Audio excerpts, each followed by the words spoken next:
Welcome to the Senior Rehab Podcast, the podcast for rehab clinicians that want to better serve older adults. And now, your host, Dustin Jones. Shorts. Hello, friends. Thank you for listening to the Senior Rehab Podcast. Today's Senior Rehab short comes from Ryan Smith from umove.physio.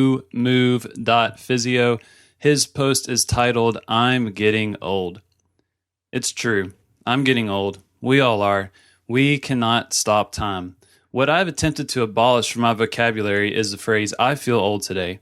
After many talks with Dustin Jones, among others, it is apparent the rampant ageism that runs through society. I equated old with stiff, achy, and weak. On the contrary, as now I try to say, I feel stiff, achy, and weak today. Potentially my favorite quote of all time is by Satchel Paige. If you didn't know how old you are, how old would you think you are? The notion of old not equating to weak seems obvious, as that is what I thought when I first started having conversations about it. I've been so adamant about using weights, kettlebells, and heavy things when doing rehab with older patients, I figured I was in the clear of any preconceived notions or biases. I was not. This was not just because of the words and phrases I was using, but what I genuinely thought of older individuals as I saw them out in my community. So I attempted to dive deep into the abyss that is my mind to find out why, and maybe this will resonate with some of you as well. For one, I think we are biased to view old as weak because aging scares us. It is one step closer to death, to the unknown. Fear is rampant when we don't have an understanding of an idea, and death is one of those ideas. It's a shame death is not talked about more in society because I think lack of awareness of what it may or may not mean to certain people or cultures is important to discuss. But I digress. Also, I think I view old potentially being weak because of a generational gap.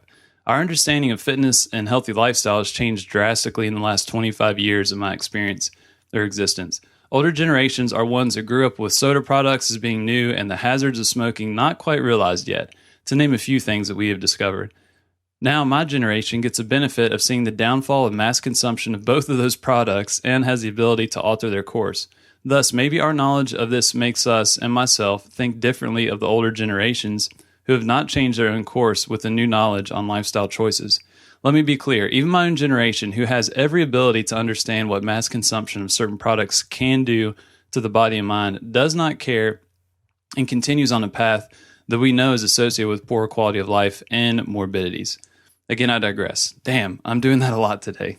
Last and ultimately, the main question that drove me to write this, which was, what will your training look like at age 80?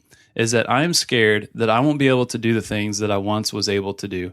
As a former athlete, it already frightens me that I can't perform similar to the ways I used to compete. However, as I peered deeper into why this is, it has nothing to do to age. It has to do with me limiting myself, allowing my box of possibilities for movement to become smaller and smaller without ever challenging those edges. It is not age, it is lack of resilience. Obviously, there are things that happen as we age in terms of physiology, and those can't be ignored, but my hope is that one day these viral videos of older individuals performing deadlifts and squats will be commonplace. Hopefully one day we no longer look at a healthy lifestyle maintained into elder years as an anomaly, but as ordinary. If this were to happen, how intriguing would it be that our definition of old would have to change because the maintenance of health comes longevity. The only asterisk to this is that we could argue today we have longevity already, but it has been shown that this longevity is not correlated with quality of life. Imagine if that were to become so. What a society it would be. The process of how that comes about is a whole other topic in itself, and one that I'm not qualified to address. Copy Mike Eisenhart. But what I can address is my shortcomings and biases and how I view age. I no longer say I feel old. It seems like a silly little step, but to me it addresses a belief that I didn't realize I had held deep down. My acknowledging of it is what makes me hopeful for the individuals that I treat in the future. Oh, and to address the question as to what my training will look like when I'm 80, I'll still do something with a kettlebell or perhaps a small grandchild in its place. I'll get outside more and hike, canoe, or kayak. And I'll still bang and clang with the best of them around with a barbell because I don't ever want to lose that feeling of overcoming an obstacle that's put in front of you. To age as an opportunity, not as a limit of life. Thanks, Ryan. Hit me. I want to thank you for listening to this podcast. The show notes and much, much more can be found at seniorrehabproject.com. I want to encourage you to go there so you can join me and many others in the movement that's changing the face of geriatric rehab. Just go to seniorrehabproject.com, click join, and you'll be able to get access to our private Facebook group, which can basically serve as your virtual mastermind group. You'll get a short and sweet monthly email from me with useful links for you and your patients.